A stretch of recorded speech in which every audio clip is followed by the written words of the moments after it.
கிறிஸ்துவுக்குள் பிரியமானவர்களே, இப்பொழுதும் கூட ஒரு வசனத்தை உங்களுக்காக வாசிக்கிறேன்.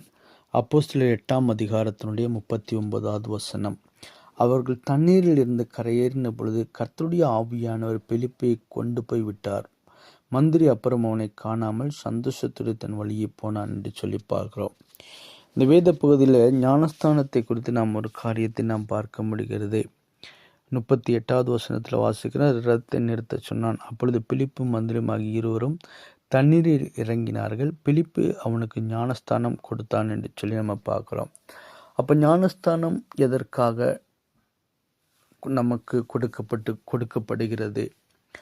நாம் சந்தோஷப்பட வேண்டிய விதங்களை நேற்றைய தினத்தில் கூட பரலோக ராஜ்யத்தில் பெயர் எழுதுவதற்காக சந்தோஷப்பட்டோம் என்று சொல்லி நம்ம பார்த்தோம்.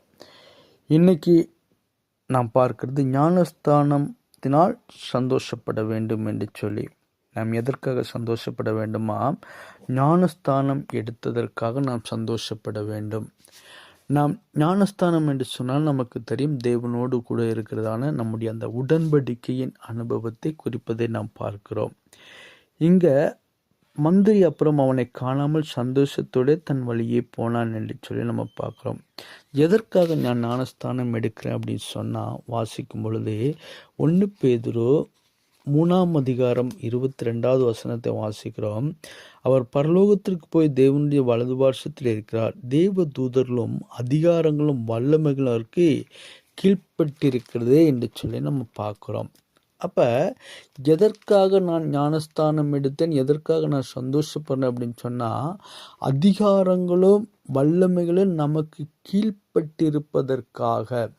அதாவது இந்த பூமியில் ஞானஸ்தானம் எடுத்த பிள்ளைகளுக்கு தேவன் பிரத்யேகமாக தன் பிள்ளை என்று சொல்லப்படுகிற அதிகாரங்களை ஆண்டவர் கொடுக்கிறார்.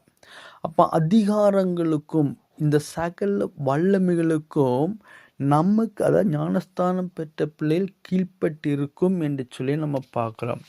இன்னும் எதற்காக இந்த ஞானஸ்தானம் அப்படின்னு சொன்னால், கொலோசியர் 2ஆம் அதிகாரத்தினுடைய 22வது வசனத்தில் வாசிக்கும்போது இருக்கும். கொலோசியர் 2:12 வாசிக்கும்போது, ஞானஸ்தானத்தினாலே அவரோடு கூட அடக்கம் பண்ணப்பட்டவர்களாகவும் அதிலே அவரை மரித்தொழுந்து எழுப்பின தேவனுடைய செயலின் மேலுள்ள விசுவாசத்தினாலே அவரோடு கூட எழுந்திருக்கிறவர்களாகவும் இருக்கிறீர்கள். ஹல்லேலூயா. அப்போ என்னுடைய சந்தோஷம், நான் எதுக்காக ஞானஸ்தானம் பெற்றேன்? என் முதலாவது, வல்லமைகளும் அதிகாரங்களும் கீழ்ப்பட்டிருக்கிறது. 2வது இங்கே ஒரு காரியத்தை சொல்லியிருக்கிறாங்க, நாம் விசுவாசத்தோடு கூட அவரோடு கூட நாம் என்ன செய்ய முடியாத எழுந்திருப்பவர்களாகவும் இருக்கிறோம் என்று சொல்லி நம்ம பார்க்குறோம். இன்னைக்கு ஞானஸ்தானம் எடுத்ததற்காக நான் சந்தோஷப்படணும். இன்னைக்கு நம்ம எல்லாருமே ஆண்டவரோடு கூட உடன்படிக்கை நாம் புதுப்பித்து கொண்டார்கள். ஆண்டவரோடு கூட இருக்கிறதான அந்த உறவை, அந்த உடன்படிக்கையை நாம் ஏற்படுத்தினதுக்காக நம்ம என்ன செய்யணும்? சந்தோஷப்படுகிற பிள்ளைகளாக இருக்க வேண்டுமே தவிர ஒரு நாளும் துக்கமுகங்களாக இருக்கக்கூடாது. அநேக பேர் சொல்லுவாங்க, ஏன் எதுக்கு இந்த இடத்துக்கு வந்து, ஏன் இந்த ஆண்டவரை ஏற்றுக்கொண்டோம் என்று சொல்லுகிற நிறைய சிந்தனைகள் நமக்கு வரலாம்.